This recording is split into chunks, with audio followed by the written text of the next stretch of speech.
All right, let's get started. Welcome to the deep dive. Maybe this is your first time joining us, and if it is, welcome. We love having you. On this show, we take the fascinating source material that you send us, and we try to surface the most interesting parts of it, Yeah. all those little details, the big picture stuff, whatever seems most important. It's a kind of collaborative exploration, right? Exactly. So speaking of fascinating material, you guys send us some stuff about an event called Balloonfest, held in Cleveland back in 1986. Balloonfest, yeah. It was supposed to be this big, positive PR stunt. I was looking at some pictures. It's a lot of balloons, Mm-hmm. like a lot, a lot. Mm. But it looks like it went maybe not so well. Yeah, spectacular in a way, but also definitely a disaster. Kind of a reminder that good intentions don't always lead to good outcomes. You know what I mean? Seriously. We're talking about 1.5 million balloons here.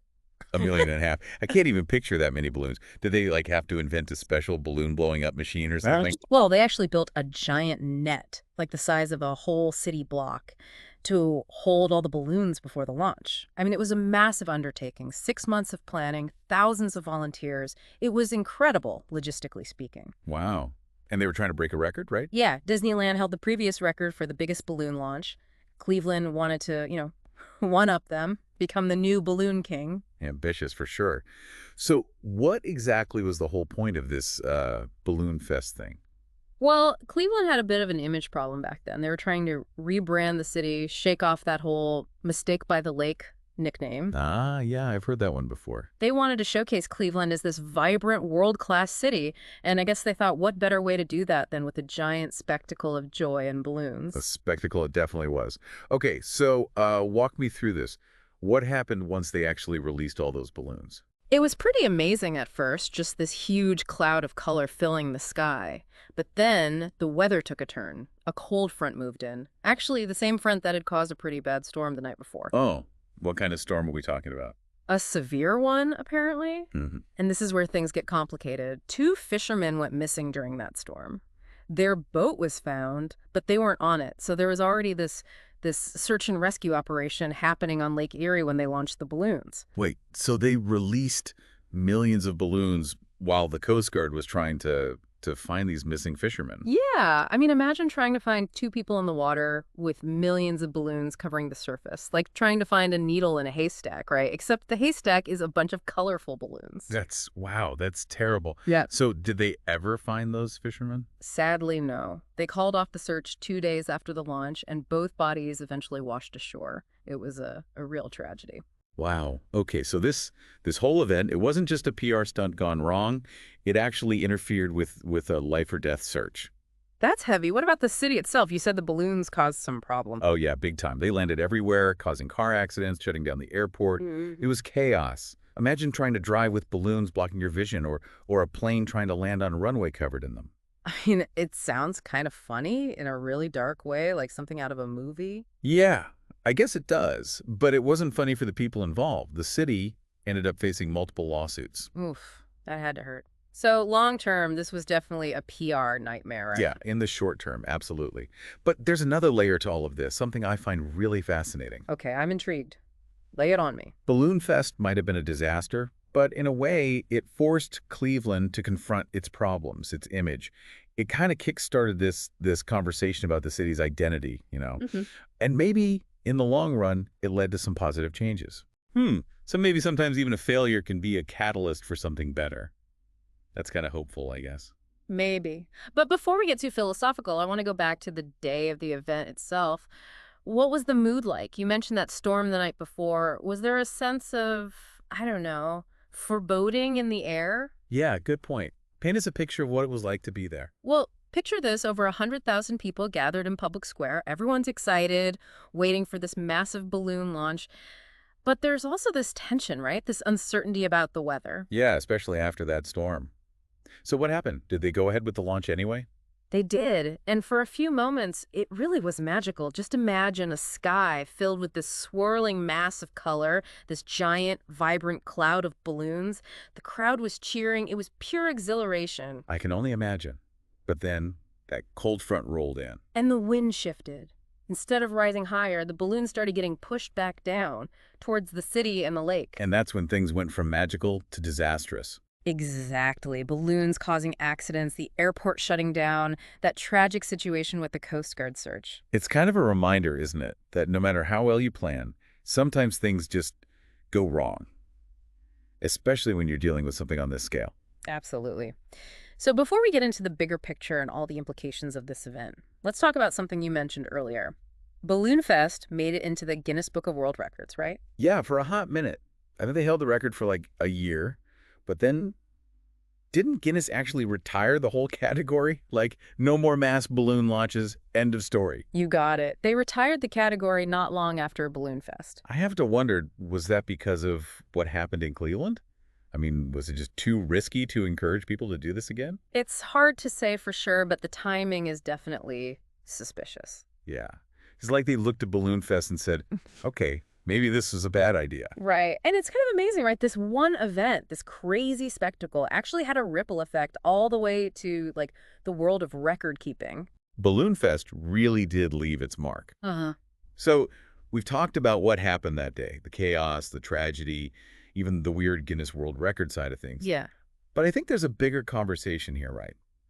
About how we, as humans, view risk and deal with unintended consequences. Definitely. And about how even a spectacular failure can sometimes lead to positive change. We'll dig into all that right after this. You know, looking back, it's easy to kind of judge the Balloonfest organizers, right? Like, how could they not see this coming? Yeah, but hindsight's always 20/20, isn't it? Exactly. And they were so caught up in the excitement, that whole let's create something amazing energy. I get it. And it's not like they were the first ones to get carried away by a big idea. Oh, absolutely not. History's full of those ambitious projects that went, well, a little sideways. Right. Like, what about the Panama Canal? Yeah, huge engineering feat for sure. But so many people died during construction, and the environmental impact was. Yikes. It's like that with a lot of things, right? We get focused on the goal, the supposed greater good, and we kind of forget to look at the potential downsides, It's like a blind spot we all have, almost. like with the cane toads in Australia. Ugh, yeah, the cane toad. They were supposed to control pests, right? hmm But then they just became this huge invasive species problem. It's like a classic example of how, even when we're trying to solve a problem, we can accidentally make things way worse. And in the case of Balloonfest, it wasn't just about the chaos on the day itself. It really hurt Cleveland's image in the long run.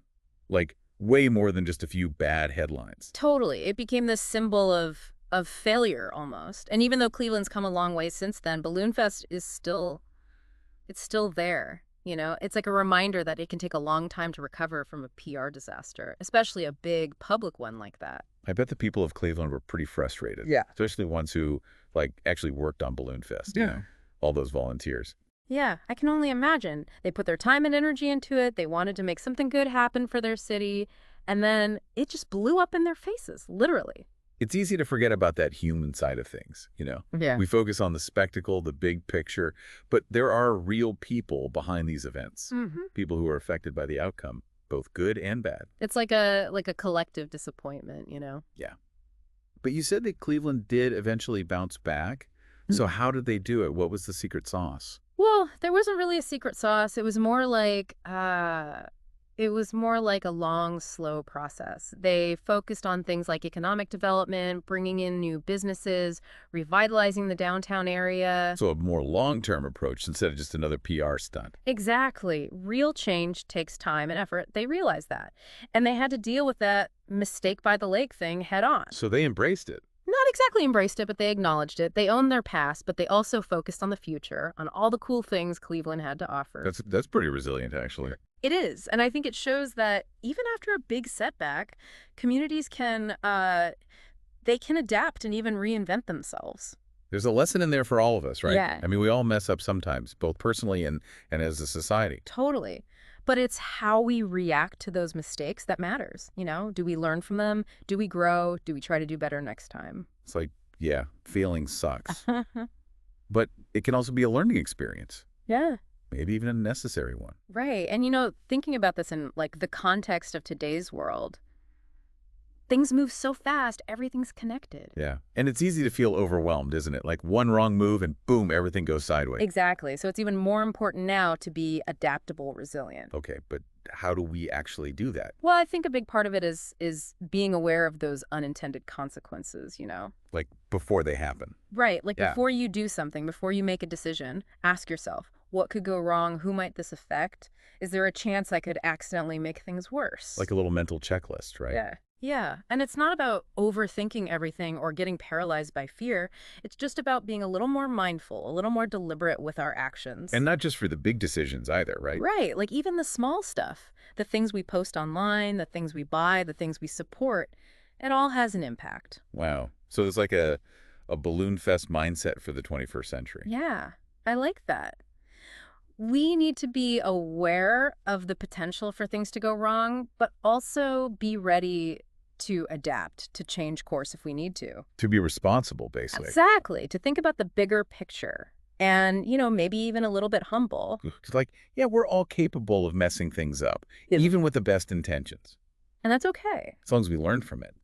It's crazy to think that Balloonfest, like this whole PR disaster, it can actually teach us something about, how we make decisions today. I see what you're saying. Like a parable for the digital age or something, right? Yeah, kind of. Like how fast things can go wrong online, how you can, totally lose control of the narrative. Exactly. Like with social media. You try to do something good, you put out a message, and then bam, it's twisted, taken out of context, and suddenly you're the bad guy. It's happened to so many people and companies. Right. It's like those balloons, all pretty and happy 1 minute, then causing chaos the next. Perfect analogy. And I think it shows that we need a new way of thinking about things online, right? Like a digital savvy that's more than just knowing how to use the apps. Yeah. It's about understanding how this stuff actually works. Yeah. The good, the bad, and the ugly. And the ethics, right? The consequences of our actions. So are you saying we need, like, a Balloonfest mindset for the internet? Haha, yeah, kind of. Like, always be aware that things could go wrong, be ready to adapt, and most importantly, be responsible. So less about avoiding mistakes altogether and more about knowing how to handle them when they happen. Exactly, because they will happen. Because we're human, right? Right, and we make mistakes. It's Yeah. about building in those safety nets, those backup plans. Both for ourselves and for, like, the systems we create. Yeah, exactly. Organizations, communities, online platforms, everything. It's amazing how this one event, this Balloonfest thing, can teach us so much about navigating, like, complexity and uncertainty. Yeah. It's like, what's the big lesson here? What should people take away from all this? Well, I think the first step is just being aware of those unintended consequences, right? Like thinking before you act. Yeah. Ask yourself, what could go wrong here? What are the possible downsides? Don't get me wrong, I'm all for optimism, but... But a little bit of caution never hurts. Right. And then once you've thought about those risks, what do you do? Well, you try to mitigate them. You come up with a plan B just in case things go sideways. So it's less about reacting to problems and more about, like, anticipating them. Exactly. And this applies to everything. The way we interact online, the things we buy, the things we support. Our choices have consequences. It all goes back to that responsibility thing. Being mindful. I really like this Balloonfest mindset idea.